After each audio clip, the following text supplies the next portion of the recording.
Once upon a time, there was a little blue eyed, curly haired girl who learned that when she achieved, everyone clapped. From learning to walk to ride a bike to bringing home stars on spelling tests and then A's on report cards, the more she grew, the more she achieved. The more she accomplished, the more they applauded. Talkative to the point of being annoying, her parents used to insist that she sit at the table long after dinner was finished. Not because she was in trouble, but because as a preschool aged kiddo, she had so much to say that she talked her way through dinner without taking a single bite. Everyone else would leave and go to the living room to watch the 6 o'clock news, and plate still full, at the table she would remain. She would go on to make money with that ceaseless mouth of hers and a need to tell stories that compelled, entertained, and educated. But we will get to how her blabbermouth made her an almost billionaire in a bit. Fast forward to high school and AP classes with a proclivity for science and math that led her to a discussion with her mom. "What do you want to be when you grow up, kiddo?" her mom asked. A physician assistant, now physician associate, was the answer she landed on. A life of service, working in healthcare, communicating with others, using science to help them heal and feel better. Off she went to undergraduate and PA school, never knowing the threat that loomed large in the shadows of a career in medicine. In many ways, still that same little girl, she was naive enough to think that if she just worked hard and did a great job, she would be rewarded.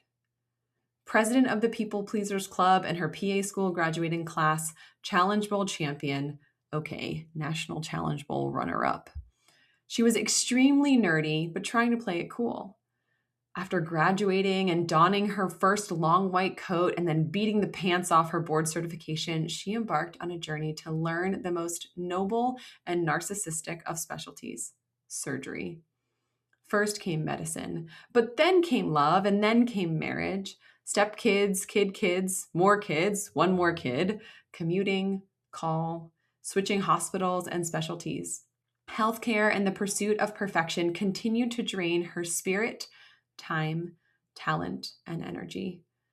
Burnt to a crisp, but hiding it well, she continued to be the person to ask if you needed a project completed, a colleague oriented, a spreadsheet created, or the call schedule entered into Tiger Connect by this afternoon.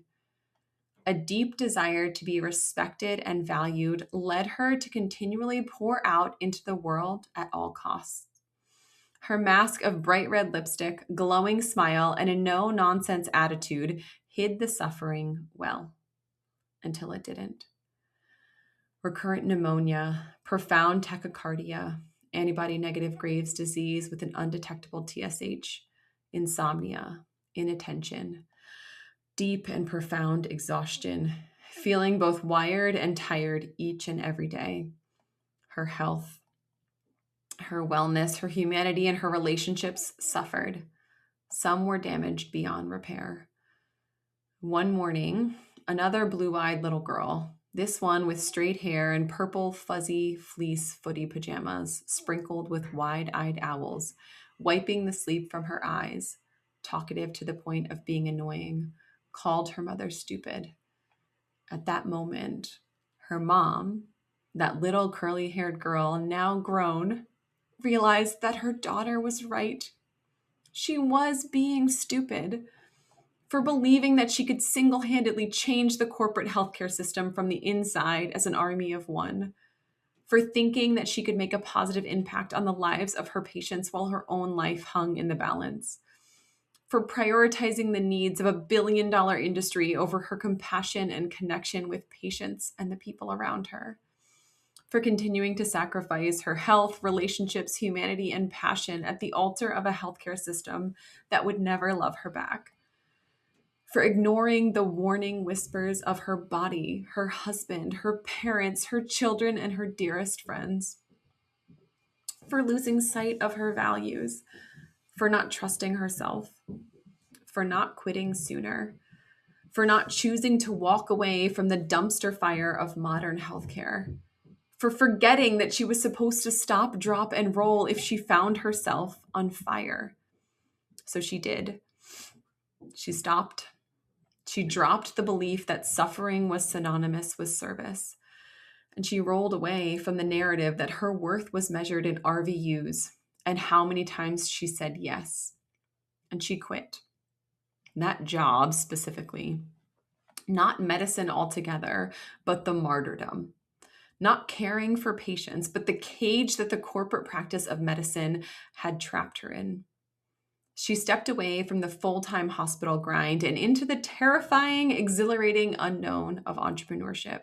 She dusted off that ceaseless mouth of her that often got herself in trouble at those hospital meetings, plugged in a podcast microphone, and started telling the truth about burnout, boundaries, money, about the lies that high-achieving clinicians are told from an early age and throughout their career. She learned how to build offers, to sell with integrity, to market without manipulation, and really how to practice business like she practiced medicine, confidently, imperfectly, and as evidence-based as possible. Today, she practices clinically 2 to 3 days per week, electively, joyfully, and intentionally. She has the bandwidth and the time in her visits to connect deeply with her patients and meet them where they are. Her business income now rivals the most she's ever earned in a year of clinical medicine. Not because money is the point, and it's not all about the income. It's also about the impact and the flexibility that the financial margin of small business ownership provides, because that income buys choice. Choice to be home when those kids get off the bus, to ski over 50 days in a calendar year, to travel abundantly and often, to say no to work that drains and yes to work that is healing, aligned, and inspiring.